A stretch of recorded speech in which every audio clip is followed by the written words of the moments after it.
Okay, let's dive right into this explainer because today we are literally peeling back the shiny, polished layers of the financial world. We're going to look at the hidden mechanics, the real gears turning behind stock market manipulation.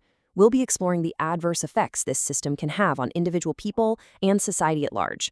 These are things that are incredibly common, yet rarely talked about openly.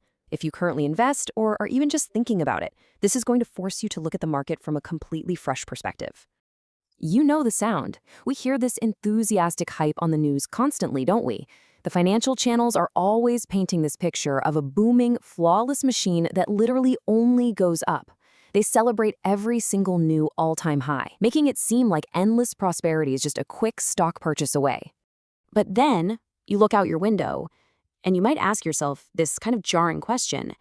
How is the market constantly breaking records when the actual on-the-ground economy is struggling? This disconnect is huge. It forces us to look past the facade.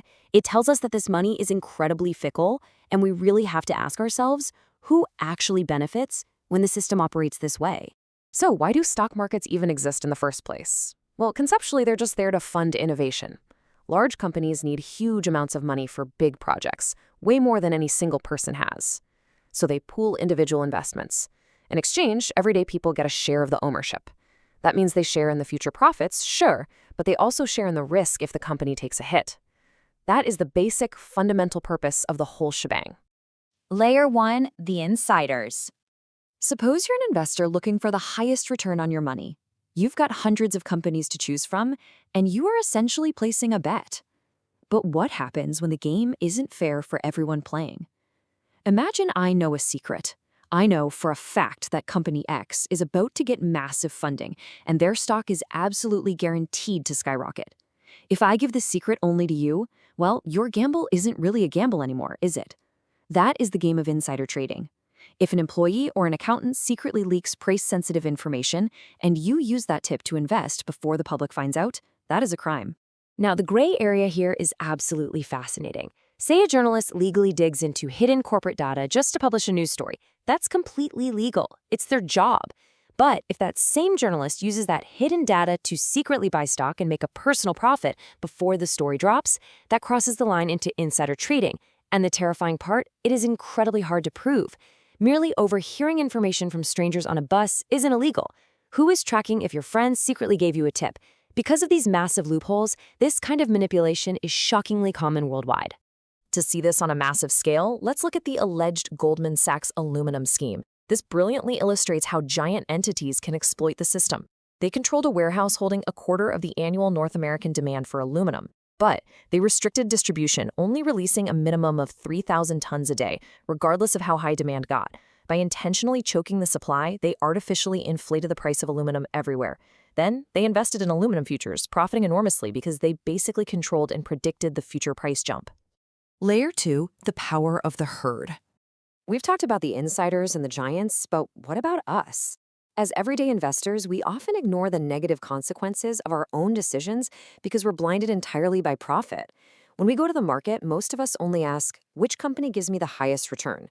We totally ignore if the company dumps chemical exhaust into our rivers to save money. We ignore if they fire employees to cut costs. We unknowingly reward companies for pushing highly profitable but unhealthy greed-based products, like breakfast cereals packed with 70% sugar, over simple, healthy, need-based products like homemade milk or porridge, which obviously generate zero corporate profit. By only chasing returns, the investing public actively encourages companies to treat their workers and the environment terribly. Furthermore, we rarely do our own research. So the crucial takeaway here is that the stock market operates exactly like fashion. A stock's price often reflects its PR image, its brand ambassadors, and the news buzz surrounding it way more than its actual financial performance. We just want to wear what everyone else is wearing. We buy a stock simply because all our friends are buying it, and we sell when they sell. Layer 3, the manipulators. This exact psychological behavior, this blind herd mentality, makes the public incredibly vulnerable to orchestrated manipulation. Malicious players know exactly how to pull our strings. The most famous of these tricks is the pump and dump scheme. Here's how it goes down. Manipulators buy a massive amount of cheap stock in a small company. Then, they use their capital to pay news channels, buy print ads, and manufacture Twitter trends to pump up the hype, claiming this company is the next big thing. The herd sees the buzz and rushes in, driving the price sky high. Once it peaks, the manipulators dump their majority shares for massive profits. The price instantly crashes, leaving regular investors with absolutely nothing. But what's fascinating is that the exact opposite is also true, and honestly, it's just as destructive. In a short and distort scheme, manipulators buy shorts, meaning they place bets that a company will perform terribly. Then, they deploy troll armies and systematically spread fake news to defame the company. They manufacture a panic, public trust evaporates, the herd panic sells, the stock crashes, and the manipulators walk away with huge profits from betting against them. To really grasp the sheer, terrifying scale of the damage these rumor-driven schemes can cause, just think about this number: 92 billion rupees. That is the amount of investor wealth wiped out in a single day back in September 2018 regarding a company called Infibeam Avenues. And why did that Infibeam stock collapse by 73%? It wasn't based on the company's actual performance, their closing statements, or their sales. No, it was triggered entirely by a fake rumor about corporate governance issues that spread like wildfire over WhatsApp. It proves just how dangerously reactive the public herd can be, acting on false information without ever verifying the source. Bubbles, crashes, and crypto. When you zoom out and combine all these elements, the corporate corruption, the massive manipulation by giant firms, and a blind, panic-prone herd mentality, you don't just get bad individual investments, you create a global economic time bomb. A company manipulates its stock to look good. The herd invests, inflating a massive bubble, but inside it's all just rot and scams.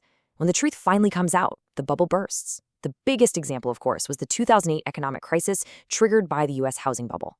Wall Street crashed, but the government bails out the massive institutions while the common everyday investor lost everything. The resulting public outrage against the centralized control directly inspired the creation of Bitcoin, a decentralized alternative financial system. But is cryptocurrency the perfect solution? Well, because crypto, like Bitcoin, is decentralized, it largely fixes the problem of traditional corporate insider trading. There's no central company to manipulate the internal books. However, it is still completely plagued by the exact same human flaws: profit motives, extreme hype, and severe herd mentality. Manipulators still hype up random coins and execute massive pump and dump schemes that ruin everyday crypto investors, just like in the traditional market. How to invest safely. Now, despite all these incredibly dark realities, the insiders, the greed, the manipulation, the stock market isn't inherently evil. The concept of funding innovation is totally valid. But you cannot survive in it if you're flying blind. To protect yourself, you need a strict checklist. First, and absolutely most importantly, never, ever take loans to invest. Only invest savings you actually have. Taking loans can lead to tragic outcomes during sudden crashes. Second, look past the PR buzz. Investigate a company's actual performance. Are they making need-based products or just marketing greed? What is their actual impact on our society and our environment? You have to recognize the herd mentality and consciously step away from it. Ultimately, the power to stop fueling this dark machine rests with you. It is entirely up to us to break the cycle of manipulation. So keep these hidden truths in mind. Ensure your money is actually funding ethical innovations and building the world you want to live in, rather than just lining the pockets of manipulators. The next time you're ready to invest your hard-earned money, ask yourself this: are you investing in a company's true value? Or are you just blindly following the herd to the slaughter?